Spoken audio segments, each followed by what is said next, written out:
I heard a rumor that Voltron Legendary Defender is leaving Netflix. Seems weird that a Netflix original can leave, but whatever. So before this becomes more lost media, I decided to make a video on my big multicolored cats. Also, stick around to the end for an embarrassing story about myself I hope none of you will share.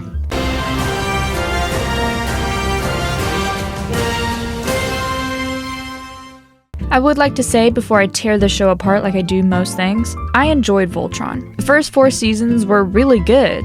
The 5th one was okay, and the rest, well, they were definitely made. The characters are really good, everyone is super fun, and I love their chemistry. Unfortunately, that basic characterization gets boring when you keep on backtracking any character development. A lot of the futuristic tech stuff is super cool. The new crisp designs for everyone is a love. And before anyone gets on my case, I watched the entirety of the original show because, well, my aunt made me, so I know a thing or two about the OG, like how strange Pitch was, and how annoying Lance was, the more episodic use of Lotor, just a lot of things that made an 80s show an 80s show. Voltron's reboot starts off very strong story-wise, and we love some good foreshadowing.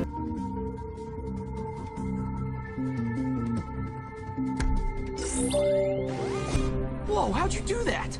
I just put my hand on the handprint. The show goes through this weird thing where they split up the team and de-age Allura. It's rough. And they start switching up the Lion pilots, which I know they do in the original, but they also have Keith marry Allura. So a lot of choices were made. The clone thing was also crazy. Why did we ever do that, guys? And adding in another Altean after seasons of you telling us Karen and Allura are the only ones left. Like, what the freak, guys? Can we just chill for 5 seconds? And Lotor coming back to life in his weird mech thing was bad. We shouldn't have done that. I do love the active harem redo. That was good. I hate harems, so them making Lotor's ladies into badass bodyguards is a win in my book. Keep up the good work. Only, you didn't, did you? Also, the massive queer baiting is just so blood-curdling, I can't even get into it. But I will. After seasons and seasons of Keith and Lance having more chemistry than my high school AP science lab, you expect me to believe he still loves Allura? Don't lie to me. Saying for years that you are going to have a queer couple only to kill one of them and get the other one remarried is not it, I fear. And I know they talked about how the studio wouldn't let them, but at the same time, Rebecca Sugar got Garnet to kiss. And this is Netflix. It's the Wild West out here. They let you do whatever you want. Allura got me so pressed near the end. I mean, she straight up used Lance as a rebound. Let's not lie to ourselves. And Lance, my poor son from Cuba. Why is he Altean? Why did we do that, guys? Why did we make Shiro and Keith kind of a thing? That was gross. We shouldn't have done that. And of course, let's never forget our fallen brother Hunk, who was sadly left behind by the plot for some reason. That was just another fun decision that we made. Oh yeah, sure, just drop me off at an alien planet. That's cool, man. It's only occupied by mean purple aliens that want to kill me, but whatever. Just ignore them and go connect with a big yellow mechanical cat. Easy peasy. Yeah, that all makes a ton of sense to me. I love you, bro. R.I.P. There were so many missed opportunities that I'm going to point them all out and fix them so you can replace the terrible canon with my more correct fanon. Let's start off with our boys and girls of Team Voltron. Allura. She should have stayed the strong badass leader of Voltron instead of a pilot. Her character having to learn how to be a queen after her father was murdered is a great story. Seeing her forced to grow up so quickly while simultaneously trying to take care of a bunch of teenagers. How old are they?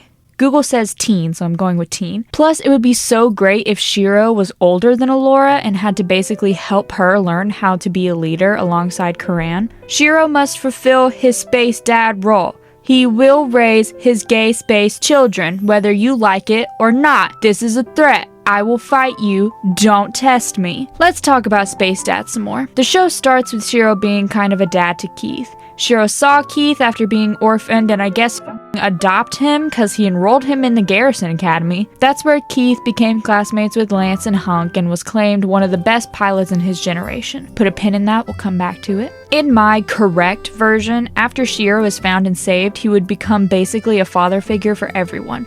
This would be a great point for character development because we could see him struggling with not having anyone taking care of him while he's taking care of everyone else. Shiro would struggle with the trauma of being held prisoner by the Galra and having his arm taken. Shout out to that episode where he's straight up having a mental breakdown with Sendak. Also, Shiro wouldn't have a partner in my version, making the found family a lot more found and making having Keith more of a necessity for himself rather than just kindness. Character 2 is Pidge. Pidge has a very solid story. The unbearable hope to find her brother really hit home as someone with older siblings, not gonna lie. Everything is good except for their reunion. I would have Pidge chasing down masked Matt?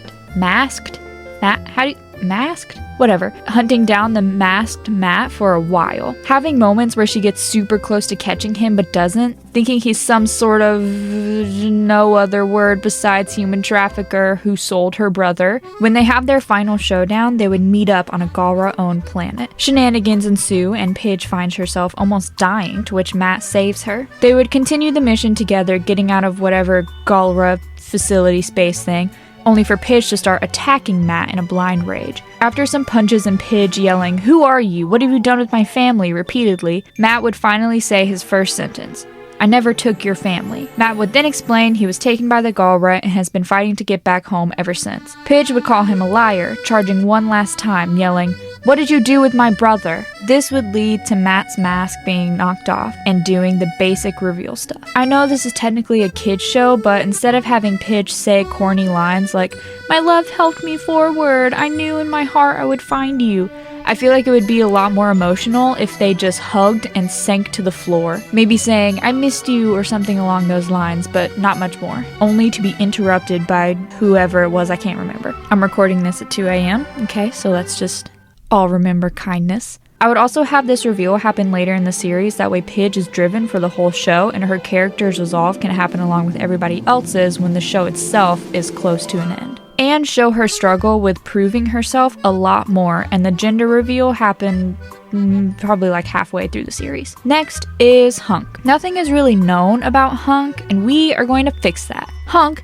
is now an ace engineer going into the Garrison to fulfill his dream of becoming, I don't know, a space station engineer or something. Hunk also has 2 moms, that's right. One of Hunk's moms would be a doctor or something, and the other an astrophysicist and or other space jobs. Hunk took a liking to tech and decided to go into the Garrison where he meets Lance, a spunky teen in his first year. Something would ensue which would end up in Hunk telling Lance his real name, but saying that friends call him Hunk. Lance would of course agree, practically stealing Hunk to be his best friends from then on out. Hunk would show a love for food, using Lance as a guinea pig for his different recipes, and over the years they would meet Pidge and eventually get sent into space. Hunk was taught by his parents to always love and help others. In fact, Lore Bomb, one of Hunk's family members, was a future cop and was killed in the line of duty saving someone. I don't know, probably a kid, because that's usually sadder. Hunk would be very adamant about helping others, but struggling with his self-worth, feeling as if he's nothing more than a guy who can cook and kind of do engineering stuff. The team would reassure him, but the usual drama cracks would form.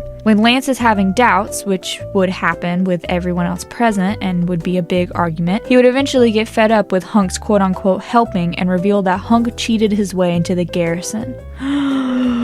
That's right, Hunk cheated. Not by a lot.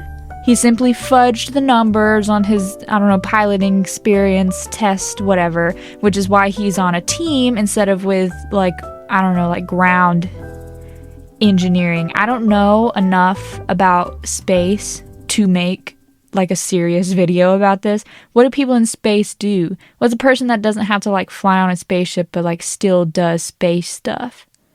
I guess people that build the ship. Maybe he's building ship. But that would explain why the Garrison put someone with motion sickness on their ships in the first place. We love tying stories into a neat little bow. Pidge! Doc! And his name is John C. Now time for everyone's favorite gay boy, Lance. Lance, the young boy from Cuba, lives in a family of skilled fighter pilots. Feeling inadequate compared to the rest of his family, he struggled to make a name for himself at the garrison, especially with Keith around. Getting into the garrison was hard enough, but now being beaten out by a kid with anger issues who isn't even trying? Now he's pissed. After a few years of working his ass off trying to one-up Keith, he finally challenges the boy, which ends up in him being reprimanded and Keith effectively dropping out of the garrison permanently. Lance now feels even worse that he earned his fighter pilot achievement only because Keith left and not because he was good enough. Lance would of course have his doubts in the future about his skills, and guess what? You know that classy humor we all love? Well, apparently, he's been cracking jokes like that for years whenever he's stressed as a way to voice his opinions without being looked down upon for being weak or scared. Lance also found himself getting a lot more angry over the years without knowing why. This is readily apparent when he first makes his way onto Alora's ship and argues with Keith. These outbursts would be few and far between, nothing more than harmless bickering, until the outbursts are more extreme and aimed at other teammates for seemingly no reason. Psst, that's also when Lance would reveal Hunk cheating his way into the garrison.